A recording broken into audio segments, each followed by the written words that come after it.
South Australia Police has confirmed 100 New South Wales travellers were incorrectly turned away at the border last night as a result of miscommunication on the timing of new quarantine orders.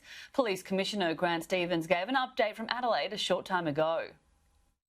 There was some miscommunication that resulted in specific instructions going out to our border checkpoints that people coming in from the Greater Sydney area were required to quarantine on arrival in South Australia immediately.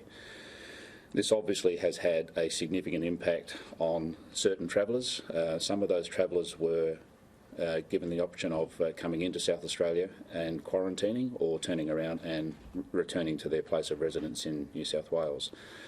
My advice is somewhere in the order of about 100 travellers at our road borders made the decision to turn around and go home, and others did come through to quarantine in South Australia. The same thing happened at the airport, where people were being processed on the basis that they were required to quarantine as they came into South Australia immediately. That anomaly was identified at about 9:30 last night, and correct information was given to our border control teams, and we were able to advise people coming into South Australia from New South Wales, if they'd been in the Greater Sydney area, they were not required to quarantine, but they were required to undergo COVID testing on day 1, day 5 and day 12. We obviously regret the inconvenience and disruption that this has caused people who were affected by the incorrect advice being provided to our checkpoint teams. But it's important to point out that the steps we take are done in the interest of protecting the South Australian community, and the teams working on this are doing an immense amount of work in a very short space of time to craft what is essentially new legislation in a matter of hours that gives effect to the decisions we make during our discussions about the best course of action for South Australia.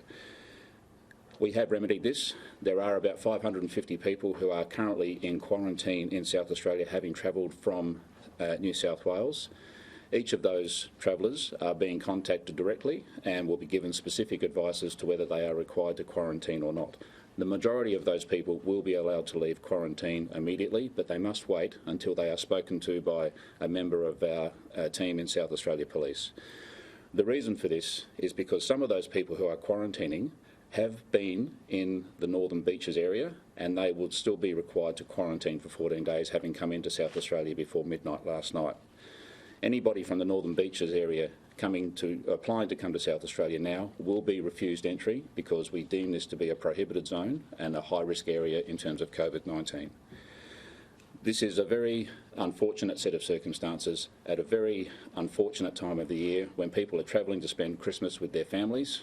We apologise for that inconvenience, but we would ask that people appreciate that this is exceptionally difficult work undertaken by a team of people who are doing their very best to protect South Australia from COVID-19.